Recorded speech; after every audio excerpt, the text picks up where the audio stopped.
ادھر رسول اللہ صلی اللہ علیہ وآلہ وسلم بے ہوش ہو گئے۔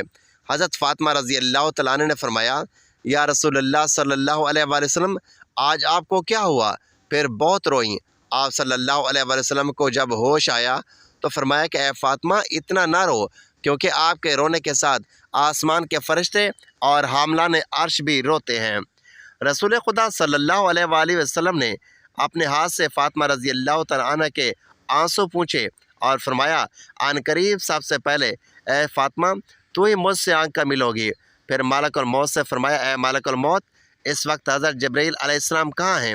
عرض کیا یا رسول اللہ صلی اللہ علیہ وآلہ وسلم اس وقت وہ 7ویں آسمان پر ہیں۔ آسمان کے ملائکہ حضرت جبرائیل علیہ السلام کو تعزیہ دے رہے ہیں۔ اے جبرائیل علیہ السلام آج تمہاری رسالت ختم، آج تمہارا قرآن پہنچانا بھی تمام ہوا۔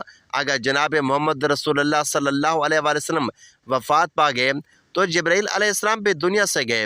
اتنے میں حضرت جبرائیل علیہ السلام بھی آئے اور کہا اللہ تعالیٰ نے آپ صلی اللہ علیہ وآلہ وسلم کو سلام بھیجا ہے، آپ کا مزاج پوچھا ہے۔ فرمایا کہ اے جبرائیل علیہ السلام اس عالم میں میرے لیے کیا تیار کیا گیا ہے؟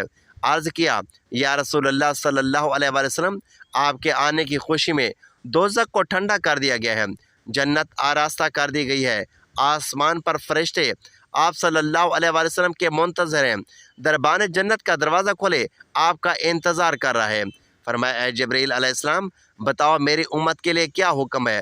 فرمایا کہ جس کے ہونٹوں میں جان رہ جائے گی وہ بھی اگر دل میں توبہ کرے یا توبہ کے لیے ہونٹ ہلائے گا تو بھی 1000 برس کے گناہ معاف ہو جائیں گے، اور جس نے توبہ کی اس کو آپ اپنی شفاعت سے بخشوائیں گے، آپ جس کی شفاعت فرمائیں گے وہ بخشا جائے گا۔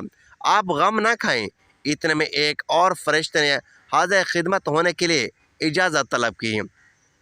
یا رسول اللہ صلی اللہ علیہ وآلہ وسلم نے حضور صلی اللہ علیہ وآلہ وسلم نے فرمایا کہ جبرائیل علیہ السلام یہ کون ہے؟ عرض کیا یہ حضرت اسرافیل علیہ السلام فرشتہ ہیں، آسمانی دنیا کا دروغہ ہے۔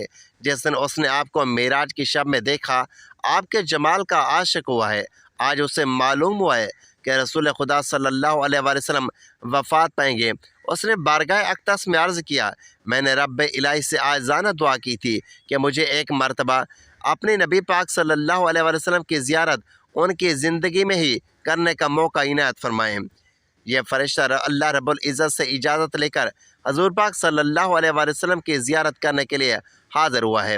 رسول خدا صلی اللہ علیہ وآلہ وسلم نے ارشاد فرمایا کہ اے ملک الموت تم میری زیارت کرنے آئے ہو یا میری روح قبض کرنے کے لیے آئے ہو؟ حضرت اسرائیل علیہ السلام نے عرض کیا مجھے خدا پاک نے حکم دیا ہے کہ جو مرضی ہمارے رسول پاک صلی اللہ علیہ وآلہ وسلم کی ہو ویسے ہی کرنا، اگر جناب کی مرضی پاؤ تو قبض کر لوں ورنہ زیارت کر کے واپس چلا جاؤں گا۔ اس وقت رسول خدا صلی اللہ علیہ وآلہ وسلم نے حضرت جبرائیل علیہ السلام کی طرف دیکھا۔ حضرت جبرائیل علیہ السلام نے فرمایا یا رسول اللہ صلی اللہ علیہ وآلہ وسلم خداوند کریم نے آپ کو بلایا ہے اور اب آپ کا دنیا میں رہنا پسند نہیں کرتے۔ یا رسول اللہ صلی اللہ علیہ وآلہ وسلم پورا آسمانی عالم آپ کی زیارت کا مشتاق ہے، کیونکہ آج آسمان کو سجا دیا گیا ہے، حوروں کو بلا خوف و خطر بننے سنورنے کا حکم ملا ہے کہ اگر آپ آسمان پر تشریف لے جانا چاہیں تو آپ کو ہم لے چلیں، اگر آپ یہیں دنیا میں ہی رہنا پسند کرتے ہیں تو آپ کی مرضی، اور ملائکہ آپ صلی اللہ علیہ وآلہ وسلم کے منتظر ہیں۔ رسول خدا صلی اللہ علیہ وآلہ وسلم کو ثابت ہوا کہ اب اللہ کو یہی منظور ہے کہ دار فنا کو چھوڑ دوں اور دار بقا کو اختیار کروں۔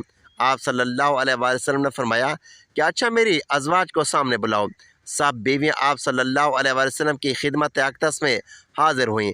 آپ صلی اللہ علیہ وآلہ وسلم نے فرمایا کہ دیکھو تم صبر کرنا اور تقوی اختیار کرنا، اپنے گھروں سے باہر نہ نکلنا۔ حضرت ام سلمہ رضی اللہ تعالیٰ عنہ نے عرض کیا یا رسول اللہ صلی اللہ علیہ وآلہ وسلم کیا حال ہے؟ فرمایا کہ اب وہ وقت قریب آ گیا ہے کہ تم آج کے بعد میری آواز نہ سنو گی اور نہ ہی مجھ کو دیکھ پاؤ گی۔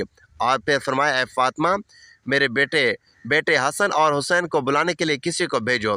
حضرت فاطمہ رضی اللہ تعالیٰ عنہ نے کسی آدمی کو بھیجا اور کہا بہت جلد حسن اور حسین کو بلا لاؤ، کیونکہ سید المرسلین صلی اللہ علیہ وآلہ وسلم کی وفات کا وقت بہت قریب ہے۔ وہ شخص حضرت حسن اور حضرت حسین رضی اللہ تعالیٰ عنہ کو بلانے کے لیے گیا تو راستے میں حضرت حسن اور حضرت امام حسین رضی اللہ تعالیٰ عنہ اس وقت بچے تھے اور اپنے گھر کی طرف سفر پر گامزن تھے، اور قاصد نے عرض کیا کہ جلدی چلو، تمہیں حضرت محمد صلی اللہ علیہ وآلہ وسلم نے بلایا ہے۔ حضرت حسن کو حضرت امام حسین رضی اللہ تعالیٰ عنہ نے دیکھتے ہوئے فرمایا کہ میں نے کہا تھا بھائی جان کہ میرا دل آج بہت افسردہ ہے کہ آج میں نانا جان کی خدمت اقدس میں رہوں۔ میرا دل مانتا تھا کہ آج کچھ ہونے والا ہے، اس لیے ہم پہلے سے ہی گھر کی طرف چل نکلے تھے۔ حضرت حسن اور حضرت حسین رضی اللہ تعالیٰ عنہ نے فرمایا کہ اتنی جلدی کیوں ہے؟ کیا ہمارے نانا جان کا آخری وقت ہے؟ کیا آپ صلی اللہ علیہ وآلہ وسلم وفات فرمائیں گے؟ دونوں شہزادے گھبراتے ہوئے حاضر ہوئے۔ رسول خدا صلی اللہ علیہ وآلہ وسلم نے ان کو اپنے پاس بٹھا کر ان کے سروں پر ہاتھ پھیر کر فرمایا کہ میری امت کے ظالم تم پر ظلم کریں گے۔ حضرت فاطمہ رضی اللہ تعالیٰ عنہ نے عرض کیا یا رسول اللہ صلی اللہ علیہ وآلہ وسلم، اگر ان پر ظلم ہوگا تو یہ آپ صلی اللہ علیہ وآلہ وسلم کے بعد کس کو کہیں گے؟ رسول خدا صلی اللہ علیہ وآلہ وسلم نے ارشاد فرمایا کہ اللہ ہی کافی ہے۔ حضرت حسن اور حضرت حسین رضی اللہ تعالیٰ عنہ آپ کی وفات کی باتیں سن کر روئے۔ ان کی آواز سے جو مجمع صحابہ کرام رضوان اللہ علیہ اجمعین کا حجرہ شریف کے چاروں طرف جمع تھے، وہ سب رونے لگے۔ حضرت جبرائیل علیہ السلام نے عرض کی کہ یا رسول اللہ صلی اللہ علیہ وآلہ وسلم، آپ کے بعد آپ کی امت کا رکھوالا کون ہوگا؟ یہ سن کر آپ صلی اللہ علیہ وآلہ وسلم اتنا روئے کہ آپ صلی اللہ علیہ وآلہ وسلم کا چہرہ انور آنسو سے تر ہو گیا۔ حضرت ام سلمہ رضی اللہ تعالیٰ عنہ نے کہا اے رسول خدا صلی اللہ علیہ وآلہ وسلم، آپ تو ہر صورت میں اچھی جگہ تشریف لے جا رہے ہیں، آپ صلی اللہ علیہ وآلہ وسلم کیوں روتے ہیں؟ تو آپ صلی اللہ علیہ وآلہ وسلم نے ارشاد فرمایا کہ میں اپنی امت سے جدائی کے صدمے میں روتا ہوں۔ جب صحابہ کرام کے رونے کی آوازیں بلند ہوئیں تب آپ صلی اللہ علیہ وآلہ وسلم نے فرمایا اے علی، میرے حجرے کا پردہ اٹھاؤ، میں ایک آخری نظر اپنی امت کو دیکھ لوں۔ حضرت علی رضی اللہ تعالیٰ عنہ نے پردہ اٹھایا اور صحابہ کرام رضوان اللہ علیہ اجمعین کو پاس بلایا۔ جب وہ دیوانوں کی طرح رونے لگے تب آپ صلی اللہ علیہ وآلہ وسلم نے فرمایا اے مصیبت زدہ لوگو، صبر کرو، میں جاتا ہوں تمہارے لیے حوض کوثر اور جنت آراستہ کرتا ہوں، تم سب سے پہلے جنت میں جاؤ گے، تم سے پہلے کوئی بھی امت جنت میں نہ جائے گی۔ اے میری امت، دین اسلام پر قائم رہنا اور قرآن کو اپنا امام بنانا۔ اے اللہ، میں نے تیرا پیغام پہنچا دیا۔ یہ فرماتے فرماتے رسول خدا صلی اللہ علیہ وآلہ وسلم کی آنکھیں بند ہوئیں اور ماتھے پر پسینہ آیا، بے ہوشی طاری ہوئی۔ حضرت علی رضی اللہ تعالیٰ عنہ نے صحابہ کرام کو اشارت سے رخصت کیا، صحابہ کرام باہر چلے گئے۔ حضرت بی بی فاطمہ رضی اللہ تعالیٰ عنہ نے عرض کیا کہ یا رسول اللہ صلی اللہ علیہ وآلہ وسلم، میں حشر کے دن آپ کو کہاں ڈھونڈوں گی؟ فرمایا کہ لوح حمد کے نیچے۔ عرض کیا کہ اگر وہاں پر رسول اللہ صلی اللہ علیہ وآلہ وسلم سے ملاقات نہ ہوئی، فرمایا کہ پھر حوض کوثر پر۔ اگر وہاں بھی ملاقات نہ ہوئی تب میزان عدل کے پاس جہاں امت کے اعمال تولے جائیں گے، یا تو پل صراط پر، میں وہاں جہنم کے کنارے پر کھڑا امت کی سلامتی سے گزر جانے کی دعا کر رہا ہوں گا۔ جب رسول خدا صلی اللہ علیہ وآلہ وسلم سب کی وصیت سے فارغ ہوئے، فرمایا کہ اے مالک الموت، مجھے اپنے رب کی ملاقات کا شوق ہے، اب تم جس کام کے لیے آئی ہو وہ کام کرو۔ رسول خدا صلی اللہ علیہ وآلہ وسلم کی روح قبض کرنے کی اجازت مرمت فرمائی۔ مالک الموت نے روح قبض کرنا شروع کی، وہ تکلیف شروع ہوئی تو فرمایا اے اللہ، موت کی بڑی سخت تکلیف ہے، الہی تو ہی یہ موت کی تکلیف آسان کرے گا۔ مٹی کے پیالے میں پانی بھروا کر موت کے گھبراہٹ میں گھڑی گھڑی پانی میں ہاتھ ڈالتے، وہ ہاتھ منہ پر پھیرتے اور فرماتے اے اللہ، مجھے اپنے پاس بلا لے۔ فاطمہ رضی اللہ تعالیٰ نے کہا کہ یا رسول اللہ، آج آپ کو بہت تکلیف ہے۔ فرمایا اے فاطمہ، جب میرا انتقال ہو جائے تو کہنا ان للہ و انا الیہ راجعون۔ پھر آپ صلی اللہ علیہ وآلہ وسلم کو نزع کی تکلیف زیادہ ہوئی تو حضرت جبرائیل علیہ السلام روئے اور اپنا منہ پھیر لیا۔ رسول خدا صلی اللہ علیہ وآلہ وسلم نے فرمایا لوگوں دیکھو، نماز کی حفاظت کرنا۔ آپ یہ فرمانے لگے یا رب امتی، یا رب امتی، کہتے کہتے جان سینے تک سمٹ آئی۔ نیچے کے جسم کی جان نکل چکی تھی مگر امت گنہگار کا کلمہ منہ پر جاری تھا۔ حضرت جبرائیل علیہ السلام نے فرمایا کہ اللہ تعالیٰ فرماتا ہے کہ ہم آپ کی امت پر 1000 درجہ آپ سے زیادہ مہربان ہیں۔ اے نبی صلی اللہ علیہ وآلہ وسلم، آپ اپنی امت میرے سپرد کر کے موت کی تکلیف کو آسان کیجیے۔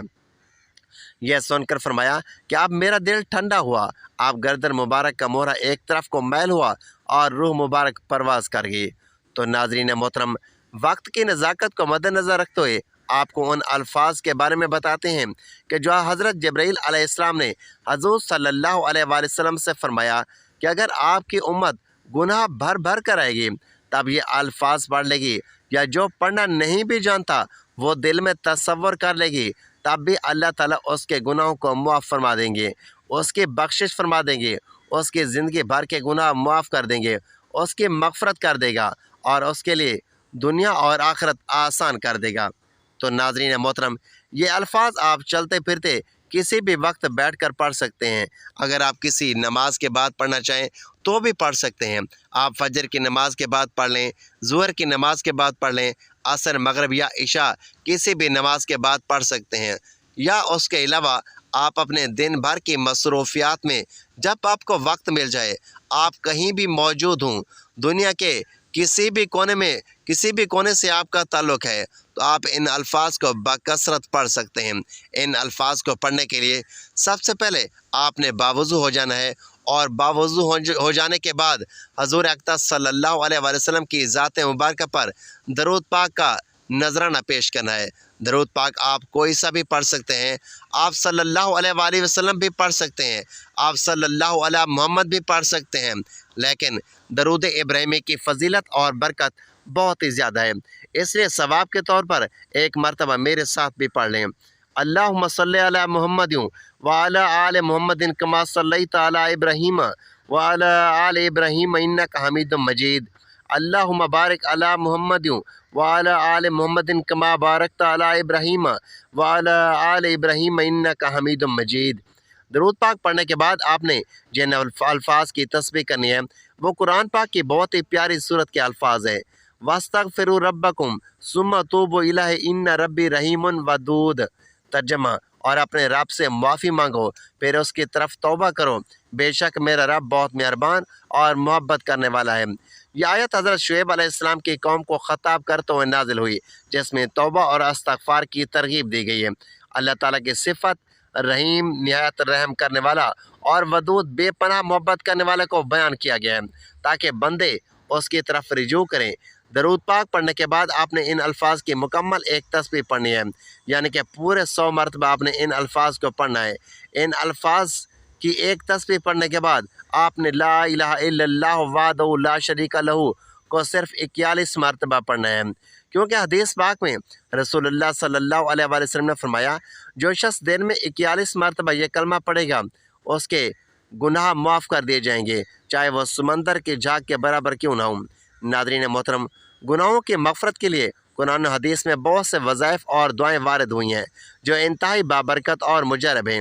ان میں سے بعض ایسے ہیں جن کے بارے میں نبی کریم صلی اللہ علیہ وآلہ وسلم نے فرمایا کہ جو شخص یہ پڑھے اللہ تعالیٰ اس کے تمام حتیٰ کہ بڑے گناہ بھی معاف فرما دیتا ہے۔